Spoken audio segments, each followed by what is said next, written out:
and welcome back to my channel, or welcome if you're brand new. I'm very happy that you decided to join me today for another speed build, and today we are building something industrial because if you weren't aware, last Thursday, was it Thursday? Yeah, I think so.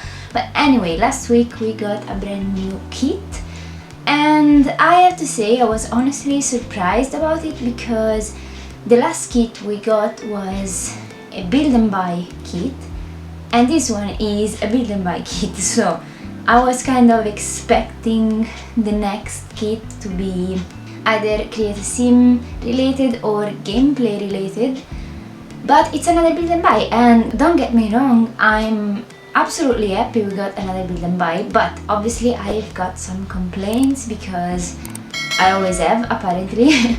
And this kit is the Industrial Loft kit, and while I'm loving the idea so much, I also think that they could have implemented it better. They could have added some more unique items, I guess, because some of the items, as much as the textures look amazing, they are stunning. I love in particular the couch and armchairs texture. It's amazing. The leather looks gorgeous. It looks so realistic.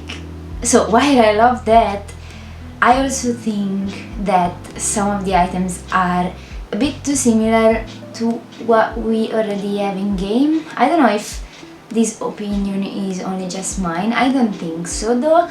But nonetheless, I was happy to receive more items because I always am, and since I don't use custom content, it's always nice to have more options to choose for. But this kit also sparked a bit of a sort of a riot in the community, if I can say it this way, because in the teaser, when they teased this kit pack, they posted like a short video, and in this video there was actually a different window in respect to what we got with this kit. And actually I prefer that window because it looked like the Moschino windows, but instead of having like a rectangular shape, it had a rounded shape at the top of it, and it looks so nice. And it's not in the back, so I was like, what? Where is it? Why did you tease us with that window if then it's not in the back? But eventually they clarified that it was a mistake. Well, they had to tell us something, I guess, because it was false advertising, I guess. And they told us that we are eventually going to get that specific window in the next patch update, which is nice. But yeah, it was a bit of an unfortunate event, I'd say, and it left me a bit disappointed, I guess. But nonetheless, I like some of the items of this kit. My favorite ones are for sure the couch and the armchair, just for the texture, and also the swatches are not so bad. But yeah, as I've already said, I think they could have created more unique items, because when I think of industrial, I don't necessarily think about those items they created. But yeah, let's talk a bit about this house, because obviously we are building another house. Shocker, right? And this house only has one bedroom and one bathroom, because for some reason when I think of industrial places and industrial interiors, I never think about family homes, which can be wrong, I guess, because one thing doesn't exclude the other. You can totally have a family home in an industrial setting, but I don't know, it's something about the style that don't sit well with kids' rooms. So I went with a couple of sims, and this house is actually pretty big, and it could easily fit more than one bedroom. And if that's the gameplay you go for, definitely feel free to add another bedroom. There is plenty of room, but I didn't want to, so this only has one bedroom and two bathrooms actually. And the bedroom is lofted because the name of the kit is literally Industrial Loft kit, and so I kind of felt obliged to create a loft space. Also, the majority of industrial homes out there are lofted. I'm not saying that every one of them is, obviously, because I guess you could also live in an apartment and totally have an industrial style, but that's what I went with this time. And it was a while I didn't build something industrial, and I absolutely had a blast. Industrial is one of my favorite styles because it allows me to bring out my modern side, I guess. And as you all well know, I'm a sucker for modern design, interior design in particular, but also because it allows me to combine a ton of different wooden tones, because my idea of industrial is this sort of more raw style, and with ton of metal and wood and concrete all combining together, and it's something I particularly enjoy also in real life. So I really like how this interior turned out, but I also really like the exterior. And talking about it, I had to struggle a lot to figure out the exterior. I based what is actually the back of the house on a picture I saw on Pinterest. Actually, I only based the kitchen bit on that picture, but that was really helpful because otherwise I wouldn't have known what to build. And at first I wanted to build Brooklyn townhouses, or townhouses inspired by that part of New York, I guess.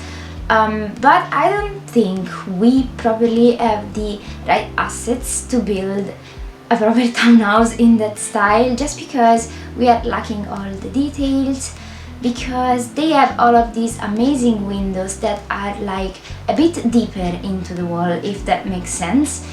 And all of the windows we actually have in game look a bit too flat for that style, so I tried that. I had started it, but yeah, I gave up because it wasn't looking as I wanted to, and I was getting pretty upset about it. So yeah, I changed completely and I built this. I don't even know if it can be classified as a converted warehouse or a converted factory, but that was the idea and the style I wanted to go for. Speaking of this interior, I actually forgot to record the upstairs bathroom, which is also the most interesting one amongst the two. I was 100% convinced I had recorded it, but turns out I didn't. So there is no footage of the upstairs bathroom, but there is the tour at the end of this video. As always, I always record a full tour of all of my builds, so that if you just want to skip entirely the Speedbuild part, you definitely can, and you can jump onto the tour and see the full house. This house also has an amazing backyard, and I say amazing not because it's huge, it's not, it's definitely really small, but the view on this lot in San Myshuno is stunning because it overlooks directly the sea, and it's really nice. I also really love, I think this is the Spice District if I'm not mistaken, and it's one of my favorite lots to build on. This one and also the one next door to this one, and they are just so amazing. The thing that annoys me a bit is the lighting, because the light shines on the back of the lot, and it's perfect actually on the back of the lot. The sun shines and it's so pretty, while on the actual front of the lot there is always shadow, so it's really hard to build here. But usually what I do is creating houses that can have the front door both on the back of the lot and on the front of the lot. So yeah, problem solved. I'll have my thumbnail where the actual back of the house is, and yeah, the front of the house will be in shadow in the gallery picture. But I mean, these are some sacrifices we have to do in this game, at least until we will be able to choose our own gallery picture, which I don't understand why we cannot do it yet. After 7 years, it's such a simple thing, I guess, to add to the game, but yeah. That's just me rambling as always. We are actually at the end of this video and the tour is here. I really hope you liked this video. If you did, please leave a like and a comment and subscribe to my channel if you haven't already. You would help me so much. And also let me know in the comment section down below if you got the new kit, if you are liking it, or if you didn't get it because it's not your style. Let me know what you think. And yeah, hopefully I'll see you all next week with a brand new speed build.